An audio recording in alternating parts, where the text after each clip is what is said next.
ప్రతిసారి ఎన్నికలు వస్తున్నాయంటే బీఆర్ఎస్ బీజేపీ పొత్తు ఈ అంశం బయట తీసుకొస్తారు. ఇప్పుడు అసెంబ్లీ ఎన్నికల సందర్భంగా చాలా మంది బీఆర్ఎస్ పార్టీ నాయకులు అప్పుడున్న మంత్రులు పార్టీ వీడతారని చెప్పి భావిస్తున్న తరుణంలో ఇదే కేసీఆర్ ఫామ్ హౌస్ లో పూజలు పెట్టి అందరిని పిలిపించుకొని నాకు కేంద్ర ప్రభుత్వంలో నాకు హామీ ఇచ్చిండ్రు, నరేంద్ర మోడీ గారు ఫోన్ చేసిండ్రు, నాకు వ్యవసాయ శాఖ మంత్రి ఇస్తున్నాడు, కేంద్రంలో పొత్తు పెట్టుకుంటున్నాం, మీరు ఎటు ఓకూడదని చెప్పి అప్పుడు వాళ్ళ నాయకులను పిలిపించి ఇదే దొంగ మాటలు చెప్పిండు రాష్ట్ర ముఖ్యమంత్రి. ఇదే దొంగ మాటలు చెప్పిండు. ఆ నాయకులు బయటకు వచ్చి బీఆర్ఎస్ బీజేపీ పొత్తు పొత్తన కాంగ్రెస్ వరకు కోతి కొబ్బరికాయ దొరికంటే వాళ్ళు బీఆర్ఎస్ బీజేపీ పొత్తట అన్నారు. కోమటిరెడ్డి వెంకటరెడ్డి గారు వచ్చి బీజేపీతో కాదు బీఆర్ఎస్ మేము పొత్తు పెట్టుకుంటామని చెప్పి కోమటిరెడ్డి వెంకటరెడ్డి గారు అనే జానారెడ్డి గారు ఏమన్నారు, మేము బీఆర్ఎస్ విడిపోయి పోటీ చేస్తాం కానీ కలిసి అధికారం పంచుకుంటామని చెప్పి జానారెడ్డి గారు అనే. మళ్ళా ఇప్పుడు ఏమంటారంటే ఇప్పుడు బీఆర్ఎస్ పార్టీకి సంబంధించినటువంటి సిట్టింగ్ ఎంపీలు బీఆర్ఎస్ పార్టీకి సంబంధించిన సిట్టింగ్ ఎంపీలు కొంతమంది బీఆర్ఎస్ పార్టీ సీనియర్ నాయకులు కూడా భారతీయ జనతా పార్టీలో చేరుతారని చెప్పి ఇలా సిద్దమైన తర్వాత మళ్ళా కేసీఆర్ ఫామ్ హౌస్ వేదికగా మళ్ళా బీఆర్ఎస్ పార్టీ నాయకులు పిలిపించి ఢిల్లీ నుంచి ఫోన్ వచ్చింది, లేదా కాంగ్రెస్ పార్టీ వాళ్ళు ఫోన్ చేసిర్రు, అయితే వాళ్లతోనో వీళ్ళతో కలిసిపోదాం, కేంద్రంలో మళ్ళా మోడీ ప్రభుత్వం ఏర్పడబోతున్నది, మీరు బీజేపీలో ఓకండి, మేము పొత్తు పెట్టుకుంటున్నాం అని చెప్పించి మళ్ళా వాళ్ళని నమ్మించే ప్రయత్నం చేస్తున్నాడు. వాళ్ళ పార్టీ నాయకులను కాపాడుకోవడం కోసము కేసీఆర్ ఆడుతున్న డ్రామా ఇది. కేసీఆర్ కుటుంబం చేస్తున్న తప్పుడు ప్రచారం ఇది. మేము మళ్లీ చెప్తున్నాం, ఒక జాతీయ ప్రధాన కార్యదర్శిగా ఒక ఎంపీగా ఇవాళ మేము క్లారిటీ చెప్తున్నాం. కిషన్ రెడ్డి గారు కూడా ఆల్రెడీ చెప్పారు, ఎట్టి పరిస్థితుల్లో అక్కడున్నోడు ఎవ్వరు కూడా బీఆర్ఎస్ పార్టీతో పొత్తు పెట్టుకోడు. 400 సీట్లు మేము గెలుస్తున్నామన్నా, మేము నరేంద్ర మోడీ గారికి గెలుస్తున్నాడు, ప్రధానమంత్రి అవుతున్నాడు, 400 సీట్లు గెలుస్తామని చెప్పి విశ్వాసం మాకున్నప్పుడు ఇవాళ 3వ స్థానానికి పోయినటువంటి బీఆర్ఎస్ పార్టీతోని మాకు పొత్తేం అవసరం?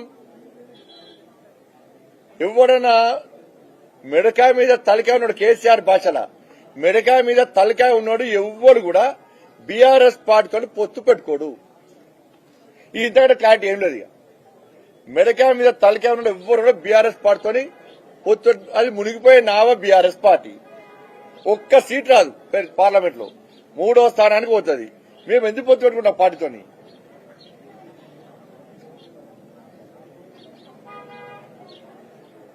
కాబట్టి ఇవన్నీ కూడా తప్పుడు ప్రచారం చేసి ఇలా మళ్ళా ప్రజల దృష్టి మళ్లించే ప్రయత్నం చేస్తున్నారు. ఇవి కూడా ప్రజలు పట్టించుకోరు. ప్రజలకు నరేంద్ర మోడీ గారి విశ్వాసం, భారతీయ జనతా పార్టీ ఇందులో తెలంగాణ రాష్ట్రంలో చేసే పోరాటం, వాళ్ళు మన శాసనసభ ఎన్నికల్లో చేసిన పొరపాటును ప్రజలు గుర్తిస్తున్నారు. మేము తప్పిపోయి కాంగ్రెస్ పార్టీకి ఓటేసినాం, బీజేపీకి వేయాల్సిన ఓటు మేము కాంగ్రెస్ పార్టీకి ఓటేసినాం, ఇప్పుడు మోసపోతున్నాం, ఇంకొకసారి పొరపాటు వేయం. ఇప్పుడు పార్లమెంట్ ఎన్నికలు గాని నెక్స్ట్ శాసనసభల ఎన్నికలు గాని ఎట్టి బస్సులో భారతీయ జనతా పార్టీకి ఓటేసి తీరుతామని చెప్పి ప్రజల్లో కూడా విశ్వాసం ఏర్పడ్డది. అందుకే ఎన్నికల ప్రచారంలో భాగంగానే ఇవాళ ఈ నెల 20వ తారీఖు నుంచి బీజేపీ రాష్ట్రంలో బస్సు యాత్రను ప్రారంభించబోతున్నాం. 5 క్లస్టర్లుగా ఈ బస్సు యాత్రను 20వ తారీఖున ప్రారంభించబోతున్నాం. 20వ తారీఖు నుంచి 1వ తారీఖు వరకు రాష్ట్రంలో ఉన్నటువంటి సీనియర్ నాయకులందరూ కూడా ఆయా క్లస్టర్లో పార్లమెంట్ లో నియోజకవర్గాల వారీగా యాత్రలో ప్రజలను కలిసే ప్రయత్నం చేస్తాం. ఇప్పుడు తెలంగాణ రాష్ట్రంలో జరుగుతున్న పరిణామాలు గాని, రాజకీయ సమీకరణాల విషయంలో గాని, నరేంద్ర మోడీ గారి ప్రభుత్వం చేసిన అభివృద్ది గాని, బీఆర్ఎస్ పార్టీ గతంలో మోసం చేసిన విధానం, కాంగ్రెస్ పార్టీ ఇచ్చిన హామీలు ఇవ్వకుండా నెరవేర్చకుండా 6 గ్యారెంటీలను అమలు చేయకుండా ఏ విధంగా ప్రజల దృష్టి మళ్లించే ప్రయత్నం చేస్తున్నారో అన్ని విషయాలను కూడా చెప్పడానికే ఈ బస్ యాత్ర నిర్వహిస్తా ఉన్నాం. ఏమంటారు, నరేంద్ర మోడీ ఇలా చెప్పి మోడీ గారు బదనాం చేసే ప్రయత్నం చేశారు, కేంద్రం ఇచ్చారు, దారి మళ్లించారు, మ్యాచింగ్ గ్రాంట్ ఇవ్వలేదు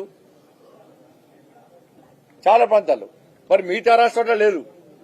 మిగతా రాష్ట్రంలో కేంద్రం ఇచ్చిన సద్వినియోగం చేసుకున్నారు, ఇంకా నిధులు తీసుకొచ్చే ప్రయత్నం చేశారు. ఇక్కడ లేదా, వాళ్ళు చేరా మేము అభివృద్ది చేద్దామంటే నిధులు తీసుకొద్దామంటే అప్పుడు మూర్ఖ ప్రభుత్వము ఆ దుర్మార్గపు నాయకులు కనీసం మాకు సహకరించే ప్రయత్నం చేయలేదు. వెంబడి ఉదాహరణ, ప్రసాద్ స్కీమ్ కింద పెడతా అని చెప్పి 3 సంవత్సరాలు 4 సంవత్సరాలు వెంబడి పడితే కనీసం అప్రూవల్ ఇవ్వలే. కొండగట్టుకు అప్రూవల్ ఇవ్వలే, సిఆర్ఎఫ్ నిధులు కూడా అప్రూవల్ ఇవ్వలేదు, లాస్ట్కి ఇచ్చారు ఒక ఇయర్. కాబట్టి ఈ రాజన్న సిరిసిల్ల జిల్లా కూడా ఇంతవరకు కేంద్ర ప్రభుత్వము 1408 కోట్ల రూపాయలు కేవలము ఈ 7 సంక్షేమ పథకాలకు మాత్రమే 1408 కోట్ల రూపాయలు ఇచ్చినాం. ఈ 7 సంక్షేమ పథకాలే.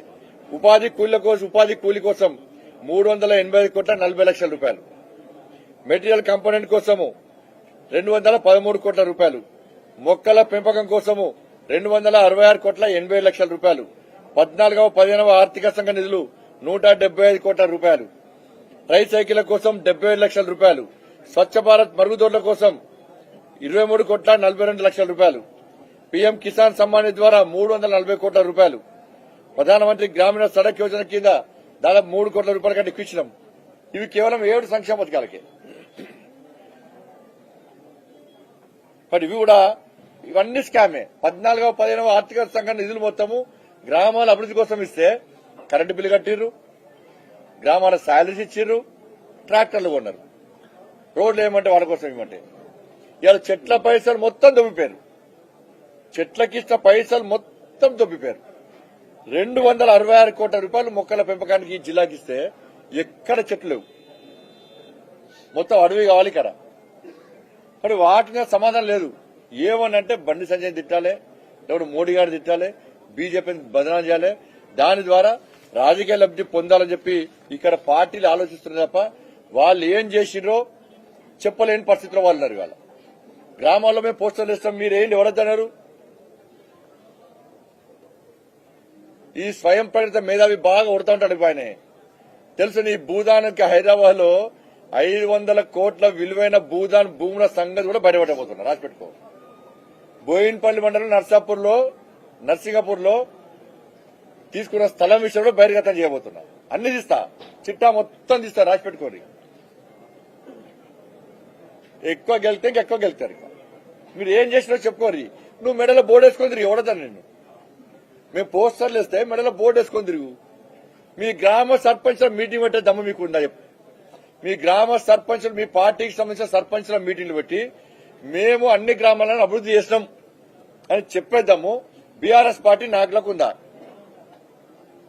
సర్పంచ్లు తిరిగి పడతారు వాళ్ళ మీద. మరి గ్రామాలకు అభివృద్ధి నిలుస్తే డైవర్ట్ చేసింది మీరు అన్ని. కాబట్టి అందుకే ప్రజలు ఇక్కడ భారతీయ జనతా పార్టీ కోరుకుంటున్నారు, మోడీ అని ప్రధానమంత్రి చేయాలని కోరుకుంటున్నారు. వాళ్ళు ఎట్టి బస్సులో ప్రజల ఆశీర్వాదంతో, మా కార్యకర్తల కష్టం వల్ల ఎట్టి బస్సులో ఈసారి భారీ మెజార్టీతో ఇక్కడ భారతీయ జనతా పార్టీ గెలవబోతుంది. దాంతోపాటు అసెంబ్లీ వేదికగా జరుగుతున్న పరిణామాలు మాకు తెలుసు. వాళ్ళ కాళేశ్వరం పేరుతోని బీఆర్ఎస్ పార్టీ, కాంగ్రెస్ పార్టీ, కృష్ణాండి జలాల పేరుతోని బీఆర్ఎస్ పార్టీ, ఈ 2 పార్టీలు కూడా అంతర్గతంగా ఒప్పందాలు ఇద్దరు కూడా. ఇది ఫ్యాక్ట్. ఇది కాంగ్రెస్ పార్టీ గ్యారంటీల విషయంలో, హామీల విషయంలో బీఆర్ఎస్ పార్టీ అసెంబ్లీ వేదికగా ప్రశ్నించలేకపోతున్నది. ఇవాళ తెలంగాణ రాష్ట్ర ప్రజలందరూ కూడా కాంగ్రెస్ పార్టీ ఇచ్చిన గ్యారంటీ విషయంలో, హామీల విషయంలో ఎదురు చూస్తున్నారు. మళ్ళా 100 రోజుల పేరు చెప్పుకొని తప్పించుకుంటారా? ఎన్నికల కోడ్ రాబోతున్నది, ఎన్నికల కోడ్ పేరుతో తప్పించుకునే ప్రయత్నం కాంగ్రెస్ పార్టీ చేస్తుందని చెప్పి ఇప్పటికే ప్రజల చర్చ జరుగుతున్నది. ప్రజలకు అనుమానాలు వస్తున్నాయి. దీన్ని ప్రశ్నించాలి, అసెంబ్లీ వేదికగా ప్రశ్నించాలి బీఆర్ఎస్ పార్టీ.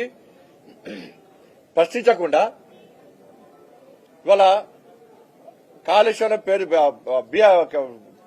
కృష్ణా జలాల పేరుతోని డైవర్ట్ చేస్తున్నారు. ఇవాళ బీఆర్ఎస్ పార్టీ అవినీతిని బయట పెడతాం, బీఆర్ఎస్ పార్టీని మేము తూర్పాల పడతాం, అది చేస్తాం, ఇది చేస్తామండి కాంగ్రెస్ పార్టీ. అన్ని ఆధారాలు ఉన్నప్పుడు కూడా బీఆర్ఎస్ పార్టీ ముఖ్యమంత్రి, గతంలో ముఖ్యమంత్రితో పాటు ఆయన కుటుంబం మీద చర్యలు తీసుకోవడానికి టైం పాస్ చేస్తున్నది. దాన్ని దృష్టి మళ్లించి కాళేశ్వరం అంటున్నది. కాళేశ్వరం సంబంధించి అక్టోబర్ 21 రోజు, అక్టోబర్ 21 నాడు మేడిగడ్డకు సంబంధించి మెయిన్ బ్యారేజ్, కాళేశ్వరంలో మెయిన్ బ్యారేజ్, అక్టోబర్ 21 నాడు పిల్లలు కుంగిన తర్వాత, ఈ విషయం బయటకు వచ్చిన తర్వాత అక్టోబర్ 24వ తారీఖు నాడు national dam safety authority team వచ్చింది కేంద్రం నుంచి వచ్చి ఇక్కడ విచారణ జరిపారు. ఇక్కడ రాష్ట్ర ప్రభుత్వం విచారణకు సహకరించకుంటే అక్టోబర్ 25వ తేదీ నాడు హైదరాబాద్ లో రాష్ట్రంలోని అధికారులతో సమావేశం ఏర్పాటు చేసి అన్ని వివరాలు సేకరించి వాళ్ళు వివరాలు ఇవ్వలే. వీళ్లకు సంబంధించిన అనేక మందితో మాట్లాడి రాష్ట్ర ప్రభుత్వం సహకరించకుండా కూడా అధికారులు సహకరించకుండా కూడా స్పాట్ ను విజిట్ చేసి అక్కడ లోపాలను గుర్తించడం జరిగింది. ఈ లోపాలకు సంబంధించి 20 అంశాలతో కూడినటువంటి ఒక నివేదిక తయారు చేసి ఇవ్వాలని చెప్పి రాష్ట్ర ప్రభుత్వాన్ని ఈ సేఫ్టీ అథారిటీ కోరింది. 20 అంశాలతో కూడిన నివేదిక ఇవ్వాలని చెప్పని. కానీ బీఆర్ఎస్ పార్టీ ప్రభుత్వం ఇవ్వలే. కేవలం 11 అంశాలకు సంబంధించి రిపోర్ట్ మాత్రమే ఇచ్చింది, అంశాలను మాత్రమే వివరించింది. మిగతా 9 అంశాలకు సంబంధించి నివేదిక ఇవ్వడానికి, వివరాలు అందించడానికి అప్పటి బీఆర్ఎస్ పార్టీ ప్రభుత్వం నిరాకరించింది, ఇవ్వలే, నిర్లక్ష్యం చేసింది. ఇవాళ ఆ డ్యామ్ సేఫ్టీ అథారిటీ క్లియర్ అయిపోయింది. 29వ తేదీ లోపల మీరు మాకు వివరాలు అందించకుంటే ఇది పూర్తిగా రాష్ట్ర ప్రభుత్వ తప్పిదమని మేము గ్రహించాల్సి వస్తుందని చెప్పి ఈ సేఫ్టీ అథారిటీ క్లియర్ చెప్పింది. అయినప్పుడు కూడా రాష్ట్ర ప్రభుత్వం అప్పటి ప్రభుత్వం స్పందించలే. 3 సార్లు లేఖ రాష్ట్రం స్పందించలే.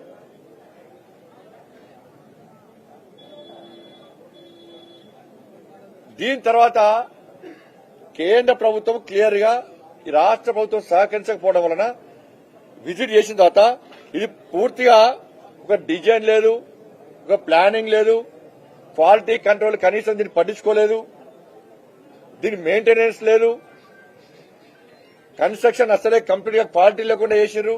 కాబట్టి ఇది కుంగిపోయింది. భవిష్యత్తులో దీన్ని ఉపయోగించుకునే ప్రయత్నించడం మాత్రం ప్రమాదమే. దీనిలో నీళ్లు నిల్వ ఉంచే పరిస్థితి లేదు. పూర్తిగా పునర్నిర్మించాలి అని చెప్పి డ్యామ్ సేఫ్టీ అథారిటీ క్లియర్ గా రిపోర్ట్ ఇచ్చింది.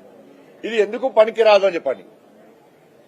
ఇంకా అన్నారం సుందిల్ల ప్రాజెక్ట్ కూడా ఇదే కన్స్ట్రక్షన్ ఉన్నది, అవి కూడా పనికిరావు, అవి కూడా ఎప్పటికైనా ప్రమాదం అని చెప్పి డ్యామ్ సేఫ్టీ అథారిటీ పూర్తిగా రిపోర్ట్ ఇచ్చింది. మళ్ళా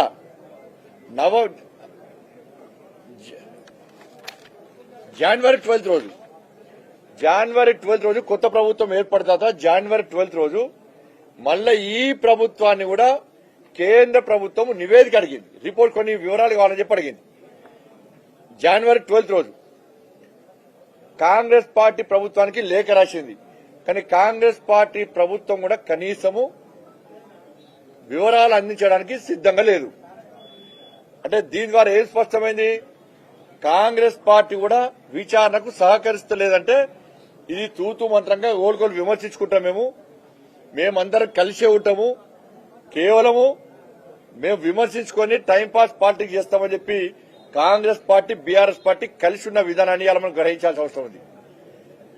ఇలా కాంగ్రెస్ పార్టీకి ఏమాత్రం చిత్తశుద్ది ఉంటే కేంద్రంలోని విచారణకు సహకరించాలి, పూర్తి వాళ్ళు అడిగిన వివరాలు ఇవ్వాలి. ఎందుకు ఇవ్వకపోవడానికి అభ్యంతరం ఎందుకు కాంగ్రెస్ పార్టీ చెప్పాలి.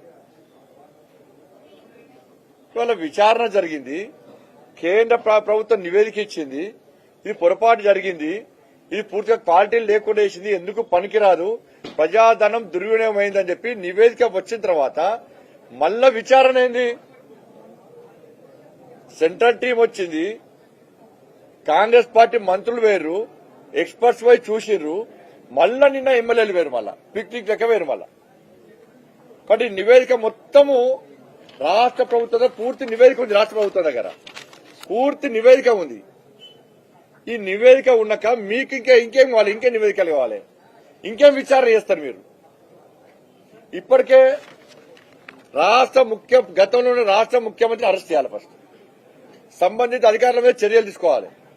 1,00,000 కోట్ల రూపాయలు ప్రజాధనాన్ని దుర్వినియోగం కేసీఆర్ కుటుంబం నుంచి ఆస్తులు జప్తు చేయాలి. ఇప్పటికే ఏం చేయకుండా ఇంకేదో రిపోర్ట్ రాలంటే ఇంకో విచారణ చేస్తా అని చెప్పి ఇది కేవలము ఇద్దరి మధ్యలో అసెంబ్లీలో ఒప్పందం కుదుర్చుకొని ఈ ఎన్నికల్లో పార్లమెంట్ ఎన్నికల్లో బీజేపీ భారీ మెజార్టీతో గెలవబోతుంది కాబట్టి తెలంగాణ రాష్ట్రంలో ఇలా బీజేపీని పక్కదారి పట్టించి Congress versus BRS versus Congress అని ఇద్దరు చెప్పుకోవడానికి బీజేపీని ప్రజల దృష్టి నుంచి తీసేయడానికి వీళ్ళు ఆడుతున్న నాటకాలు తప్ప ఇంకోటి కాదు. ఇలా కేంద్ర ప్రభుత్వం నివేదిక విచారణ తర్వాత ఇంకా ప్రపంచం నుంచి వాళ్ళు పిలిపిస్తారు. ఇంకా ప్రపంచం నుంచి కన్నా వేరే దేశం నుంచి వాళ్ళు పిలిపించి విచారణ చేస్తారు. చెప్పు మరి ఇంకా ప్రపంచంలో ఇంతకంటే ఎక్స్పర్ట్స్ ఇంకా ఉన్నారా వీటిలో? కాబట్టి విచారణ జరిపిన తర్వాత నివేదికలు వచ్చిన తర్వాత ఇవన్నీ కూడా టైంపాస్ చేస్తున్నారు. కాబట్టి తెలంగాణ సమాజం ఆలోచించాలి. కాంగ్రెస్ పార్టీ ప్రజలు వివరించాల్సిన బాధ్యత ఉన్నది. మీరు 6 గ్యారెంటీలు ఎన్నికల కోడ్ లోపల మీరు ఇచ్చిన హామీలతో పాటు నెరవేర్చారా?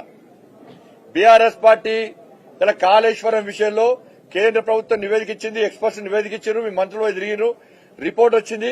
ఆ రిపోర్ట్ ను ఆధారంగా బీఆర్ఎస్ పార్టీ నాయకుల మీద సంబంధిత అధికారుల మీద క్రిమినల్ కేసు పెట్టి వాళ్ళని అరెస్ట్ చేసి ఆస్తులు జప్తు చేసి వాళ్ళ ప్రజాధనాన్ని దుర్వినియోగం కూడా స్వాధీనం చేసుకోరా? కాంగ్రెస్ పార్టీ స్పష్టం చేయాలి. వీటి గురించి మాట్లాడకుండా ఇలా ఈ రెండు పార్టీలు కలిసి ఇలా అసెంబ్లీ యొక్క సమయాన్ని వృధా చేసి ఇలా దాని ద్వారా కూడా ప్రజాధనం దుర్వినియోగం చాలా మూర్ఖత్వం ఇది. కానీ భారతీయ జనతా పార్టీ డిమాండ్ చేస్తున్నది వెంటనే కాళేశ్వరం విషయంలో ప్రభుత్వానికి చిత్తశుద్ది ఉంటే మీరు విచారణకు మీరు విచారణకు ఆదేశించాల్సిందిగా విచారణ వచ్చిన రిపోర్ట్ మీద చర్యలు తీసుకోవాల్సిందే డిమాండ్ చేస్తున్నాం. దాంతోపాటు కేసీఆర్ సార్